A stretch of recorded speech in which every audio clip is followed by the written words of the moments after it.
福宝被吓得从木桩上摔了下来。事情是这样的，去年冬天，爱宝乐园突然下起了冰雹。福宝听到声音后，触发了本能意识，朝着高的地方爬去。结果冰雹越下越大，声音也越来越响。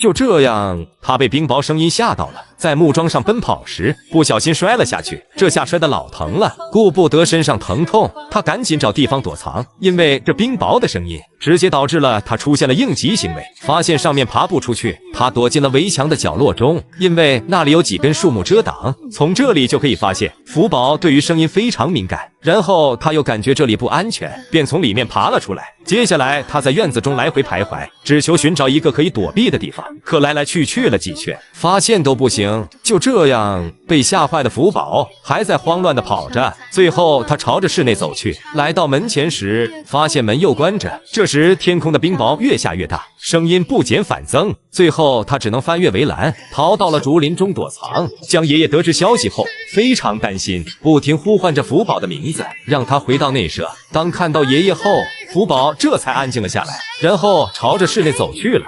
福宝对声音真的好敏感，这里要为爷爷点个赞。在孙女感到恐慌时，第一时间出现在她的身边。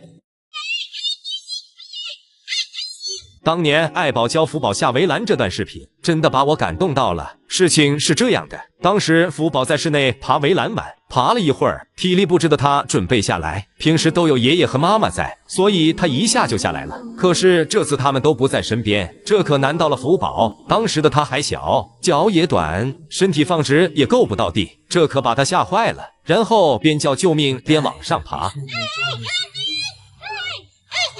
听到呼救声的爱宝立马就跑了过来，果然天底下最伟大的就是母爱，并且母爱不分种类。看到福宝吓坏了，爱宝双手展开，保护孩子的同时又安慰他。看到福宝情绪稳定后，爱宝用手扶着他，还鼓励他自己下来，毕竟这是孩子的一门必修课，要让孩子自己克服。就这样，在妈妈的鼓励和保护下，福宝又继续尝试，而爱宝也很耐心地扶着他。期间福宝还是有点害怕，爱宝则是一遍又一遍的在一旁鼓励。最终福宝因为害怕还是不敢下来，爱宝就咬着他的身体慢慢往下拽。就这样，在爱宝的保护下，福宝最终安全落地，真是可怜天下父母心呀。萌兰被亲妈带着时太幸福了，妈妈把她抱在怀里不停亲吻，这一画面真的好温馨。萌兰婴儿时还是萌萌亲自带的她，当时的萌萌母性极强，在她的照顾下，萌兰白得发光。当时只要看到妈妈儿的视频，她不是在被妈妈抱着，就是在被妈妈亲吻的路上。即使妈妈饿了，只要舔舔妈妈儿就饱了。怪不得萌兰的脑袋有点突兀，原来是小时候被妈妈舔的呀。萌萌有多稀罕萌兰呢？有一次，奶妈拿食物来换萌兰，萌萌把食物吃到嘴里后，玩那是一点都不想给，她把萌兰抱得死死的，一下都不想孩子离开自己的视线。换作是成大的话，只要有吃的玩你随便拿，用完记得还给自己就行。最后奶妈只好拿出加了蜂蜜的盆盆奶，果然大熊猫对盆盆奶没有抵抗力。就这样，萌萌闻到蜂蜜的香味后，把萌兰放在了一旁，趁她喝奶之时，萌兰就被偷走了。当萌兰被送来时，萌萌还确认一下孩子有没有被调包。当闻到孩子熟悉的味道后，她直接一把就搂在了怀里，激动的亲吻。当萌兰几个月大时，其他的小熊都是挖美能手，只有萌兰白得要死，主要是因为爱美的萌萌看到孩子身上脏了，就会拉着他去洗澡。反正妈妈带他的那段时间，他无拘无束，每天都没有烦恼，可以自由自在的做个快乐的小熊。直到和妈妈分开的那一天，他都委屈坏了。至此以后，萌兰开始学会长大。好在遇到了发姑奶爸，陪他度过了整个童年。童谣中有妈的孩子像个宝，没妈的孩子像个草，这真的很有道理。小时候的萌兰太暖了，看到美奶妈倒垃圾，她主动扶着垃圾桶。事情是这样的，这天萌兰看到美奶妈在清理树叶，就快速跑了过去。我以为她要过去捣乱，您猜怎么着？没想到她过去就要抢奶妈的扫把。她的心意奶妈收到了，但这时她确实干不了，奶妈就给她爆开了。美奶妈把她放下后，刚一转身，萌兰又跑了过去。既然奶妈不让自己扫地，她就扶着垃圾桶。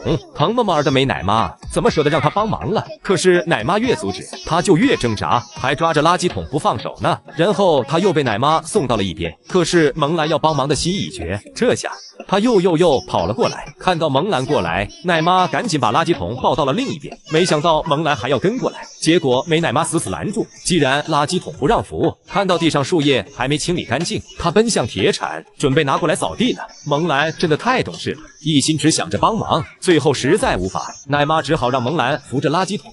就这样，在蒙兰的帮助下，奶妈的清理速度越来越慢。看到这里，我终于明白为啥奶妈不让蒙兰帮忙了。蒙兰虽然是好心，但他过来简直是帮倒忙。奶妈本来10几分钟就能完成的打扫，这下半个小时过去了，还没有完成。您瞅瞅，还差点将垃圾桶弄倒。但站在蒙兰的角度来看，他只想帮助奶妈，哪知道自己好心做成了坏事。反正后面奶妈把蒙兰送走了，他又过来又抱走了，抱走了又过来，就这样重复着。至今都想不明白，当年蒙兰是怎么说服庆大庆小给他当肉垫的。首先是庆小助他爬窗，然后就是庆大助他越狱。蒙兰在四川的那些年，最大的收获估计就是有了2个忠实小弟，他们不仅对蒙兰言听计从，还十分体恤蒙兰。如视频中，庆小知道蒙兰越狱辛苦了，还给他按摩，甚至后来他们长大了，他们依旧尊敬蒙兰。比如画面中，蒙兰嘴唇发炎，庆小心疼的用嘴为大哥处理伤口。然而好景不长，蒙兰在四川待了2年后，2岁时乘飞机回到了北京。至此，四川少了一个三哥，北栋多了一个阳光大男孩。而蒙兰和2个忠实小弟，自从那一别后，就再也没见过面。三哥依旧是三哥，在北栋凭借越狱，一时间成为顶流。而庆大和庆小却逐渐淡出了熊猫圈，网络上关于他们的消息也是寥寥无几，也不知道他们如今都过得怎么样了。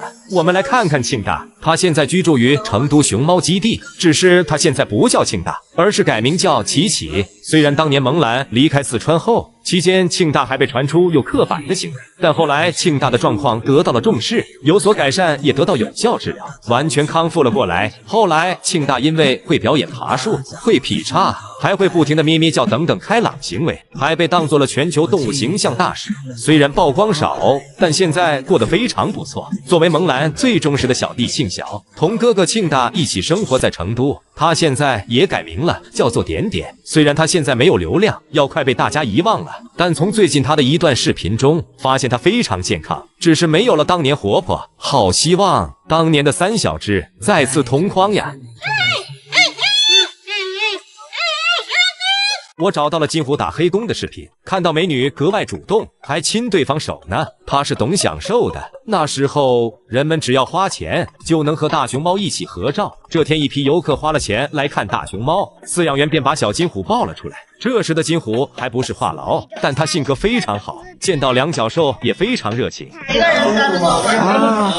虽然每个人只有3分钟，但这性价比十足。现在花钱去看大熊猫，不能接触也只能看个几分钟。后来不知为啥就取消了和大熊猫近距离接触的项目。只见视频中的金虎对待男生那是爱搭不理，自顾着吃着手中的食物。但小姐姐把手伸过来那一刻，您猜怎么着？他把手直接搭在小姐姐的身上，态度明显要好许多，甚至还主动靠着小姐姐。但近距离目睹小姐姐的颜值后，他还要亲小姐姐的手呢。看到这里，我承认我羡慕了。不得不说，这金虎他是懂流量的。当小姐姐时间结束要走时，金虎还依依不舍呢。说到打黑工，在这里不得不提一提乐宝了，他也是看到美女后表现得格外主动。